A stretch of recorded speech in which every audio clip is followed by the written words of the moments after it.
Hello all, welcome to my channel. ముందుగా అందరికీ భోగి శుభాకాంక్షలు. మేమైతే 2:30కే లేచాము భోగి మంట వేయడానికి.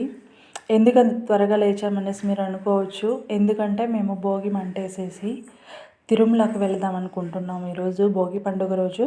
ఎందుకంటే పండగ కదా, చాలా రష్ అంత ఎక్కువేమి ఉండదు, తక్కువ మందే ఉంటారు. సో మనం ఈజీగా వెళ్ళి రావచ్చు అనే దాంతో మేమైతే తిరుమలకి వెళ్దాం అనుకుంటున్నాము. ఈ విధంగా భోగి అయితే మంట చేసాము. తర్వాత వాకిలంతా శుభ్రం చేసుకొని ముగ్గేసుకుందాము అనేసి, పండగ కాబట్టి ఏదైనా ఒక మంచి, అంటే పెద్దది కాదు, కొంచెం చిన్నగానే ముచ్చటగా ఏదైనా ఒక మంచి ముగ్గు వేద్దాము అనేసి ఇలా క్లీన్ చేసుకుంటున్నాము. ఇక్కడైతే నేను ముగ్గు పిండితో వేయడం లేదు, కలర్ ముగ్గురాళ్ళు ఉంటాయి కదా, అవి యూస్ చేస్తున్నాను.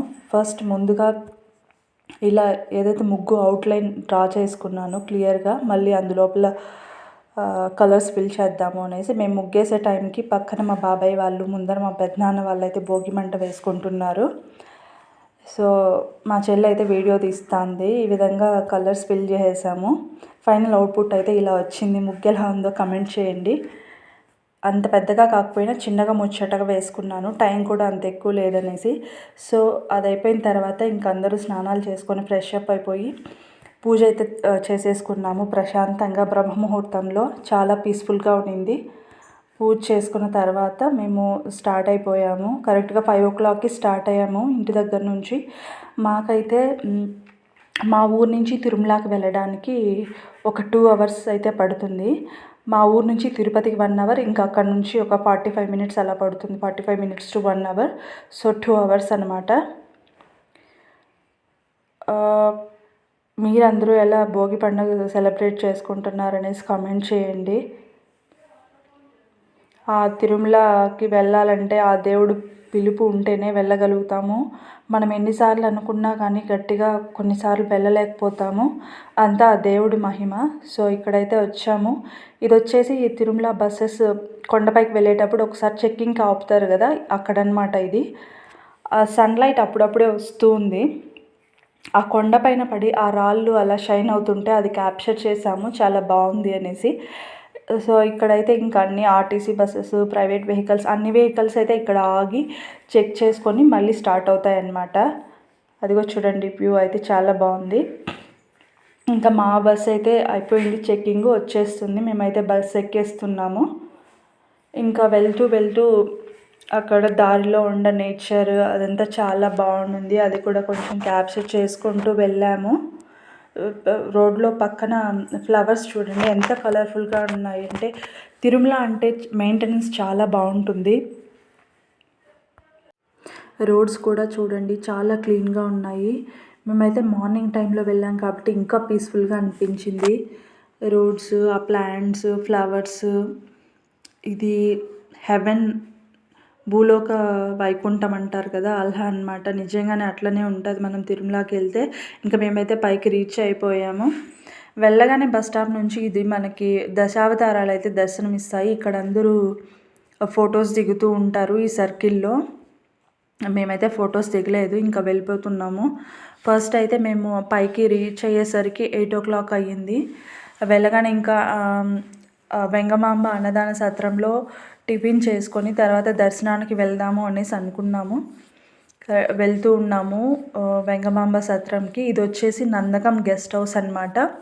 యాత్రికులు ఇక్కడ స్టే చేస్తూ ఉంటారు. వెళ్ళే దారిలో ఇది కనిపించింది. భోగి పండుగ కదా, సో తిరుమలలో కూడా చూడండి అక్కడక్కడ భోగి మంటలు వేసుకున్నారు. ఇంకా అయితే అదే మండుతూనే ఉంది, రగులుతూ ఉంది. షాప్స్ కూడా అప్పుడప్పుడే ఓపెన్ చేస్తూ ఉన్నట్టున్నారు. ఇంకైతే మేము క్యూలోకి ఎంటర్ అవుతున్నాము అన్నప్రసాదం కోసం.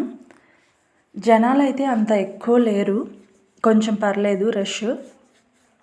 ఫెస్టివల్ కాబట్టి చాలామంది మన తెలుగు వాళ్ళైతే అంత ఎక్కువ రాలేదు. నార్త్ సైడ్ వాళ్ళు చాలామంది వచ్చున్నారు, ఎందుకంటే వాళ్ళకి బాగా తెలిసినట్టుంది ఈ ఫెస్టివల్ మనకి మెయిన్. సో ఎవరు రారు, మనం వెళ్తే త్వరగా దర్శనం అవుతుందనేసి. సో వాళ్ళంతా వచ్చేసి ఉన్నారనమాట.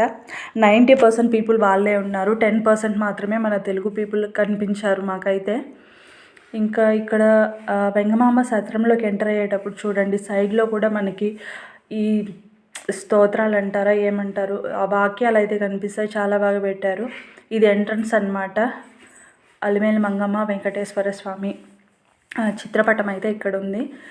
ఇంకా మేము ఎంటర్ అయ్యాము. హాల్ చూడండి ఎంత పెద్దగా ఉందో. ప్రతిరోజు ఇక్కడ కొన్ని వేల లక్షల మంది భోంచేస్తూ ఉంటారు. పొద్దున 8 నుంచి నైట్ 11 వరకు కూడా మధ్యలో 4 to 5 1 అవర్ మాత్రమే బ్రేక్ ఉంటుంది. మిగిలిన టైంలో ఎప్పుడు వెళ్ళినా కానీ ఎంతమందికైనా ఇక్కడ భోజనం పెడతారు. అండ్ టేస్ట్ కూడా చాలా బాగుంటుంది. ఎందుకంటే ఆ దేవుడి ప్రసాదం కదా, ఎలా ఉన్నా బాగుంటుంది. ఇంకైతే ఇక్కడ జనాలు వెళ్ళకముందే ఇక్కడ ప్లేట్స్ అండ్ గ్లాసెస్ అయితే పెట్టేసి ఉన్నారు. మేము వెళ్ళింది స్టార్టింగ్ 8 అప్పుడే ఫస్ట్ బ్యాచ్ అయితే స్టార్ట్ అవుతూ ఉంది. ఇంకా ఇక్కడ పూజ చేస్తూ ఉన్నారు. ప్రసాదం దేవుడి ముందు పెట్టి హారతి ఇచ్చేసి ఇంక అందరికీ వడ్డిస్తారనమాట.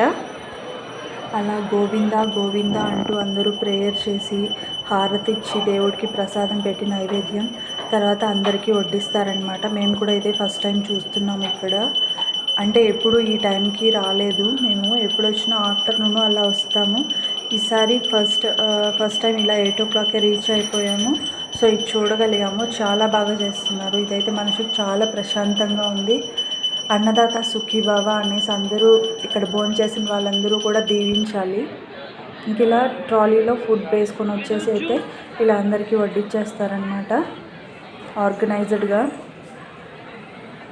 ఇక్కడ వడ్డించే వాళ్ళు ఎంత అదృష్టం చేసుకున్నారో ఇలా స్వామివారి సేవలో పాల్గొనే అవకాశం అయితే వాళ్ళకు వచ్చింది. మనం కూడా ఇలా శ్రీవారి సేవలో పాల్గొనాలి అంటే ముందుగానే బుక్ చేసుకోవాల్సి ఉంటుంది. బుక్ చేసుకుంటే కనుక వాళ్ళు పిలుస్తారనమాట. అంటే మనకి డేట్స్ ఇస్తారు. అప్పుడు ఒక వారం రోజుల పాటు ఇలా సేవ చేయొచ్చు, శ్రీవారి సేవ. అందులో ఒకరోజు మనకి దేవుడి గర్భగుడి దగ్గర పడుతుందన్నమాట. ఆ రోజు చాలా బాగుంటుందేమో. వాళ్ళకన్నా అదృష్టవంతులు ఎవరు ఉండరు అనుకుంటాను. అలా స్వామివారిని చూస్తూ ఉండిపోవచ్చు. ఒక క్షణం దర్శనం కోసం ఎన్ని పాటలు పడి జనాలు వస్తారు. అలాంటిది ఒకరోజు ముందు ఒక రోజంతా ఆయన ముందు నిలబడి సేవ చేసుకోవడం అంటే ఎంతటి అదృష్టం అని చెప్పచ్చు. ఇక్కడ చూపిస్తున్నాను కదా, ఇదైతే స్టెప్స్గా మనకి స్వామివారి బ్రహ్మోత్సవాలు జరుగుతాయి కదా, అప్పుడు అన్ని రకాల వాహనాలు, అన్ని రథోత్సవము, సూర్యప్రభ వాహనం, చంద్రప్రభ వాహనం, గరుడ వాహనం ఇలా అన్నీ ఈ మాడవీధుల్లో ఊరేగించినప్పుడు ఇక్కడైతే జనాలు కూర్చుంటారనమాట. ఇవి మాడవీధులు.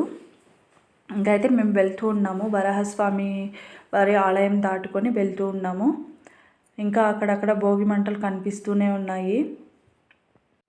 ఇంకా మేమైతే ఒకవేళ మ్యూజియం అయితే ఓపెన్లో ఉండేటట్టుంటే వెళ్దాం అనుకున్నాము. ఇక్కడ కనిపిస్తుంది కదా, అదే మ్యూజియం. లాస్ట్ 3 times వచ్చినప్పటి నుంచి అనుకుంటున్నాం. బట్ ఇదైతే ఏదో సమ్ వర్క్ జరుగుతుంది.